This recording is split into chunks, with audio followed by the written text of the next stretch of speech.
और कहते हैं बूंद बूंद करके जब पाप का घड़ा भर जाता है तो बीच चौराहे फूटता है।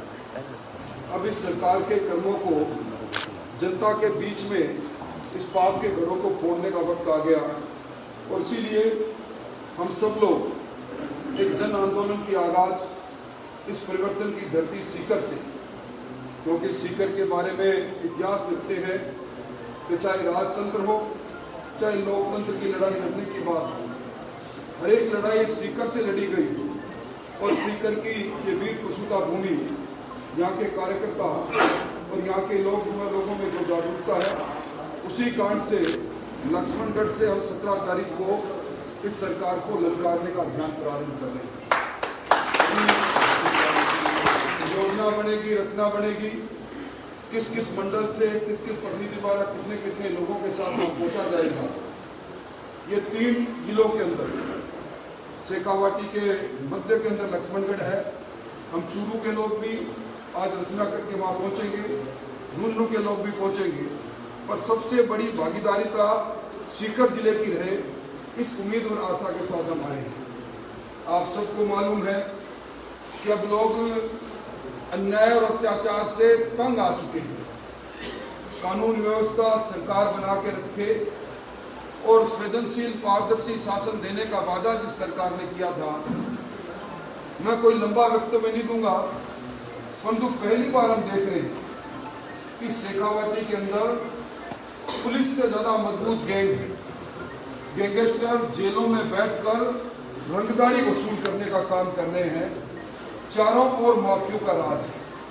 अगर आप उठाकर देखेंगे तो इस शेखावाटी में, चूरू, सीकर और झुंझुनू में जिस तरह थाने और कचहरियों की नीलामी लगी है, बड़े सोपावे, आज थाने का थानेदार यह है, उसके बाद वो थानेदार कहेगा कि मैं अब जब चौथ वसूली करूंगा वो रकम बढ़ाकर तो आपको बड़े बड़े अधिकारी और नेताओं के पास पहुंचाऊंगा, दूसरे दिन उसका तबादला होता है।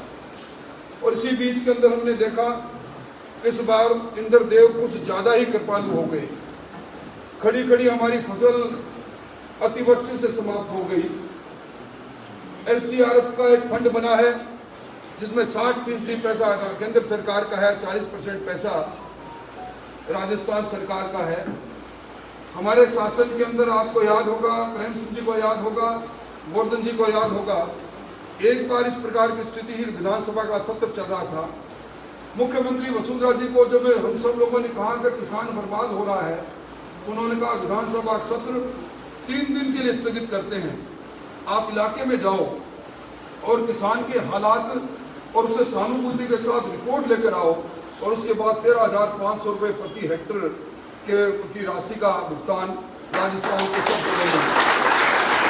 मैं इस मौके पर फतेहपुर के कार्यकर्ताओं को जरूर धन्यवाद दूंगा, इन्होंने लड़ाई लड़ी। आंशिक रूप से कहीं कहीं छोटा मोटा कोई राशि इनको मिली होगी, परंतु इस सरकार के कानों में जू नहीं रहेंगी। हमारे सामने आज किसान उम्मीद करता है कि मेरी अतिवृष्टि की जो फसल का नुकसान हो गया, SDRF के नॉर्म्स के अनुसार वो पैसा मिलना चाहिए। फसल बीमा योजना के लिए जो हमारी महत्वाकांक्षी योजना है, राजस्व इन्होंने नहीं भेजा, विधानसभा में इन्होंने स्वीकार किया। हमने कहा किसान के फसलों की बीमा उसका लेजिटिमेट जो क्लेम है क्यों नहीं मिलता, तो उन्होंने कहा 970 करोड़ रुपए राजस्व बाकी है और हमें उन्होंने वादा किया था राजस्व हम भेजेंगे क्योंकि प्रीमियम में राजस्थान की सरकार का हिस्सा होता है, वो पैसा अटका हुआ है हमारा। और कर्जे के बारे में मैं लंबी बात नहीं कहूँगा, परंतु कर्जा जिस आधार पर यह सरकार सत्ता में आई, आज भी schedule bank, notified bank, national bank, इन बैंकों से जिन किसानों ने कर्जा लिया उनकी संख्या छोटी मोटी नहीं, 18 लाख किसान है। सहकारिता बैंक से लिया वाला किसान है। इन 18 लाख किसानों के लिए विधानसभा में एक बार नहीं 3 बार मुख्यमंत्री जी ने कहा कि हम 1 टाइम सेटलमेंट करेंगे और किसान को इन बैंकों से सेटलमेंट करके 31 मार्च 2018 तक किसान के पर जो फसली ऋण का कर्जा था उसको चुकाएंगे। कल्ला कमेटी बनाई और मैं समझता हूँ वो कहाँ ताले में बंद हो गई। आज रोडा एक्ट में किसान की जमीन नीलाम होनी प्रारंभ हो गई। आप अगर सीकर में भी कोशिश पता करोगे तो सैकड़ों किसानों के खाते NPA होकर उनकी जमीन नीलाम हो गई। आज मैं बिजली की बात करूं, वादा किया था बिजली की दरें नहीं बढ़ाएंगे, अभी हम सब लोग किसान लोग हैं, एक एडिशनल सिक्योरिटी का एक बिल आपके सामने आया होगा। फ्यूल चार्ज के नाम पर 24 पैसे इन्होंने किसी तिमाही से बढ़ा दिए।